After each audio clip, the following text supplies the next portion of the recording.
The man she had married was not human. Welcome to French African folktale. Nadine was 20 years old. She lived in Lomé, in Togo. A simple, beautiful girl, full of dreams. One day, on social networks, she met a man. He said he was 30 years old. He lived in Spain. At first, it was just messages. Then video calls. Every night, they talked, they laughed, they sent each other hearts. Little by little, the man began to send money. Not small sums. Amounts that made the head turn. In Nadine's house, it was joy. Because his family was not rich. His mother was just fighting to feed the children. So when Nadine arrived with money, the mother smiled. She said, "My daughter, you found a real husband. Take care of him." And Nadine really believed that she had found the love of her life. Over time, their relationship became serious. Nadine was convinced that she had found her future husband. One day, the man told her, "My dear, I don't want to waste any more time. I'm going to come to Togo to marry you." He began to send even more money. He told her to find an apartment in Lomé so that he could stay there when he arrived. Nadine found a nice apartment in Bicapita. She paid the reservation with the money he had sent. In her head, it was already clear. Soon, she was going to marry a man from abroad. Soon, she was going to leave for Spain. His mother, she, was even more excited. "My daughter, hold on tight. This is the chance of your life." Nadine was smiling.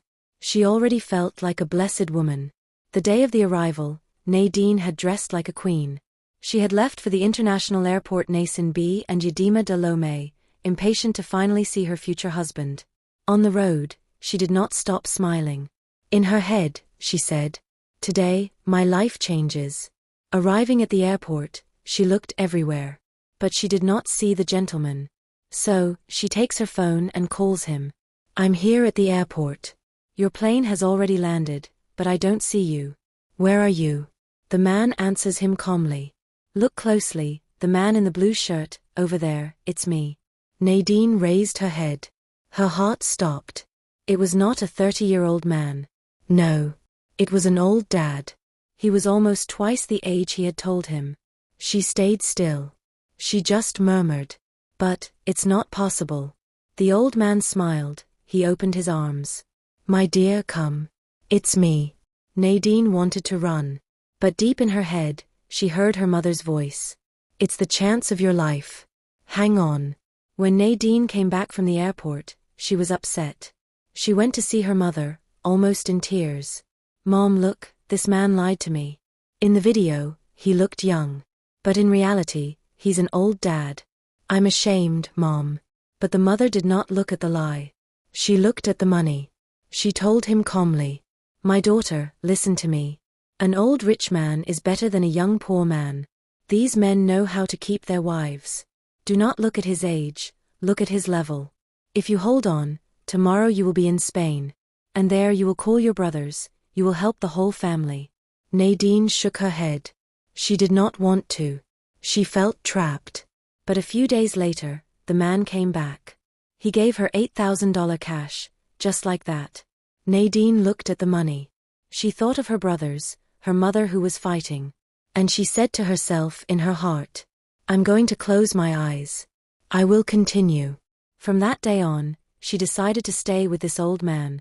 Despite her. A few days later, the old man called Nadine. "This Saturday, I come to your parents to pray." The news set the house on fire. Nadine's mother was almost in joy. "My daughter, look how God does things. Get ready. Your life is changing." Saturday arrived. The old man came with suitcases of money, drinks, everything he needed to respect the custom. The family accepted without thinking. The songs, the dances, the applause. Everyone said Nadine was lucky. But when the party was over, the old man approached her. He spoke calmly, but his words were heavy. "My dear, we had a lot of fun on video. Today, I paid your family. Now, I want to consume." Nadine was shocked. She was not ready. But in her head, a voice repeated, "You took her money.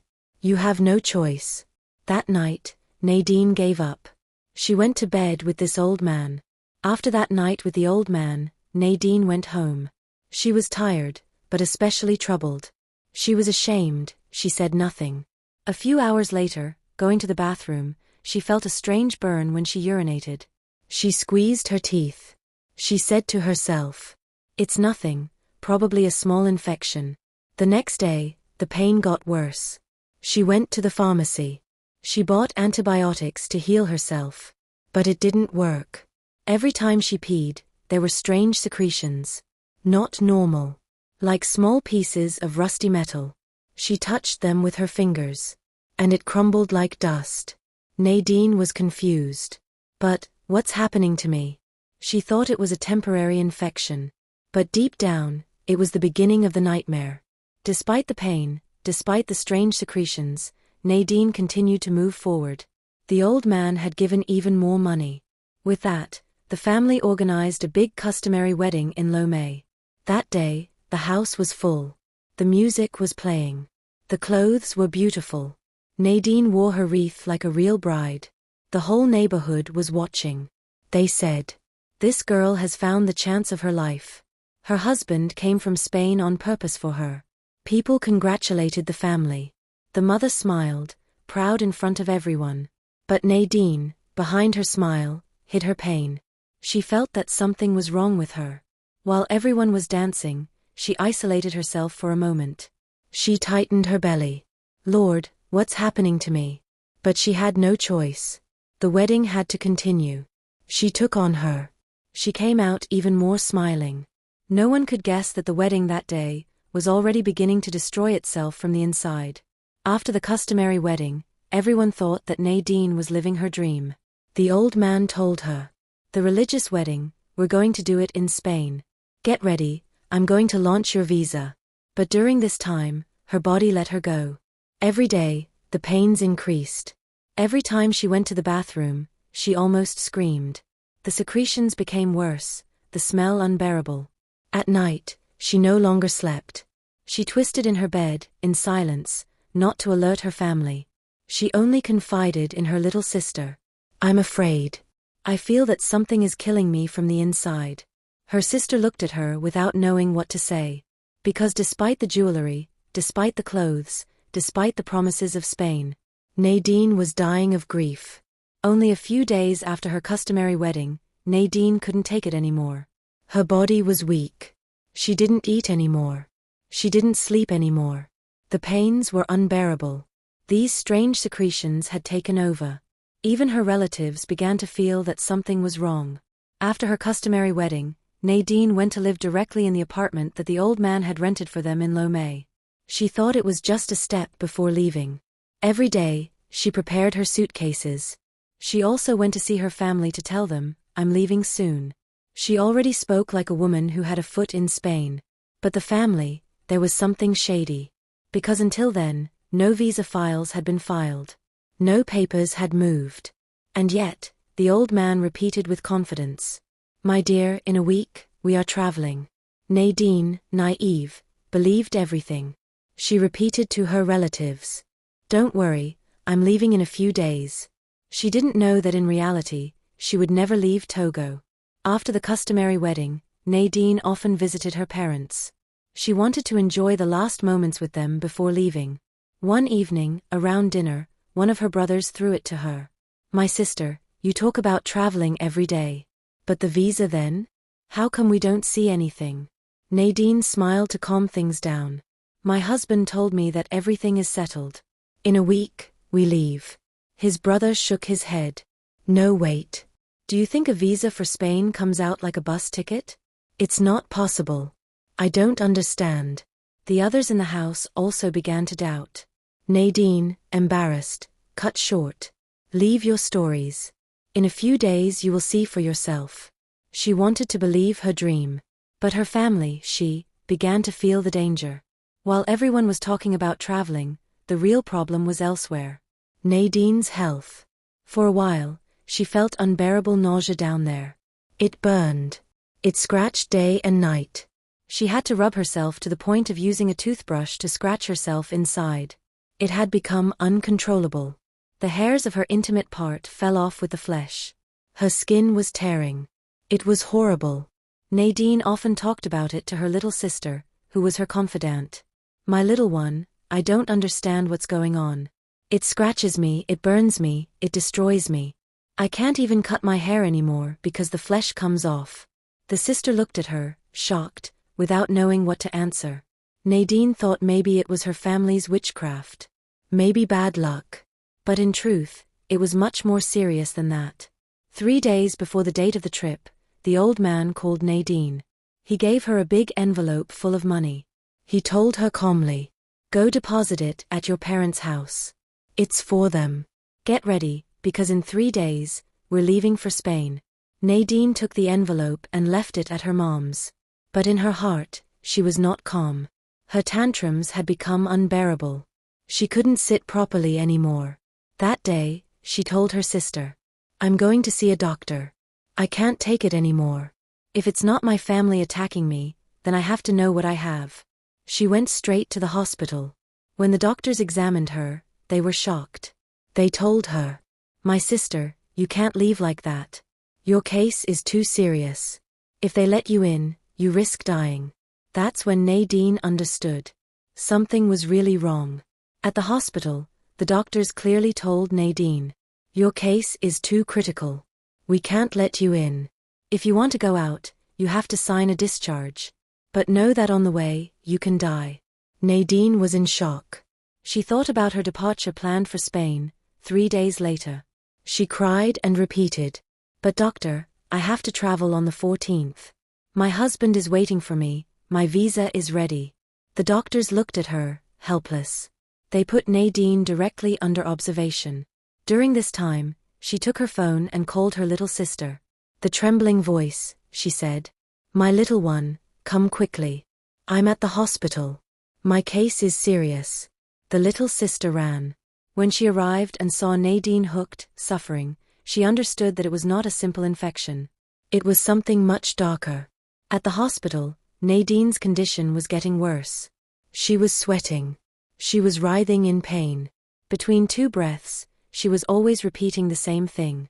"Call my husband. Call him quickly." The mother took her phone. She dialed the number. It rang. No answer. The little sister tried her turn. Same thing. No answer. Nadine was crying, she was screaming. "Mom, call him again. He's the one who has to come get me. He's the one who's taking me to Spain." But every time, the phone rang in the void. And then, at one point, nothing. The old man's cell phone was off. In the hospital room, the silence was heavy. The mother and the little sister looked at each other, panicked.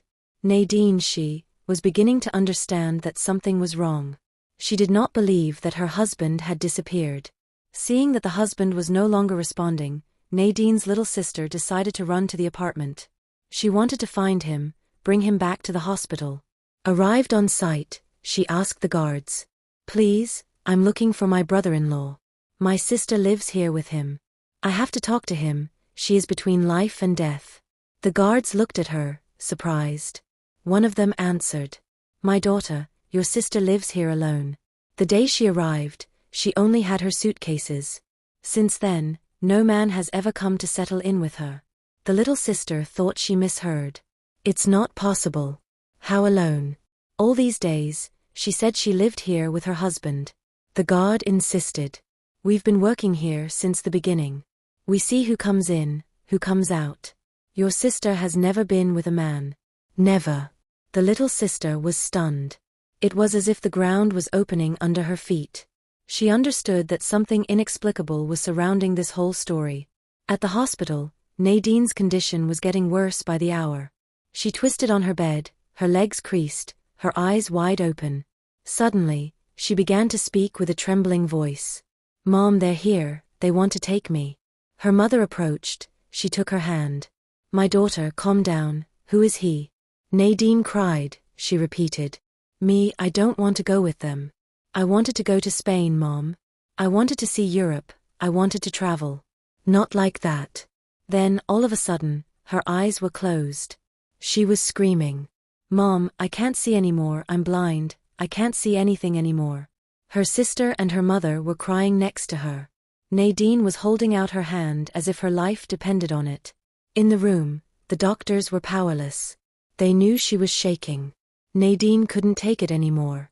She was struggling on her bed, her breathing was shaky.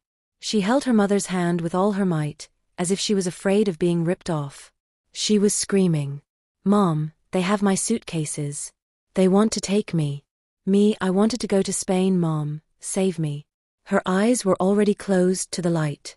She couldn't see anything anymore. She was repeating, "I've become blind, Mom, I can't see anymore." Her little sister was crying, holding her other hand. The mother, in tears, told her, "My daughter, hold on. Jesus is here, hold on." But a few moments later, Nadine shouted one last time, clenched her mother's hand very hard. Then her body relaxed. Silence. Nadine had just given her soul. Her journey, it was not Spain, it was eternity. After Nadine's death, the family decided to go get her things in the apartment where she lived with her husband. But when they arrived, shock. There was nothing there. No trace of a man. Only Nadine's suitcases and clothes. On the bed, they found a small box, like the one where you put the tissues in the cars. Inside, there was a picture of Nadine's passport, with her name written in capital letters. It was as if her journey had been sealed for a long time. A few days later, during mourning, photographers came to bring pictures of the usual wedding. But in all the pictures, someone was missing. The husband did not appear.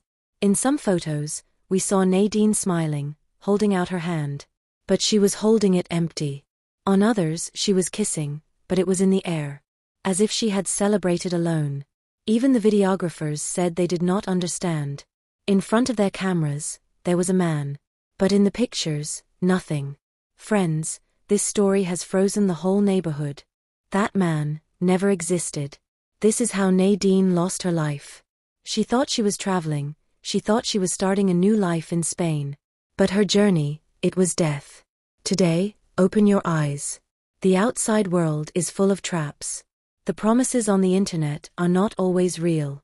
Do not sell your life for easy money. Share this story, comment below. And you tell me, what would you have done instead of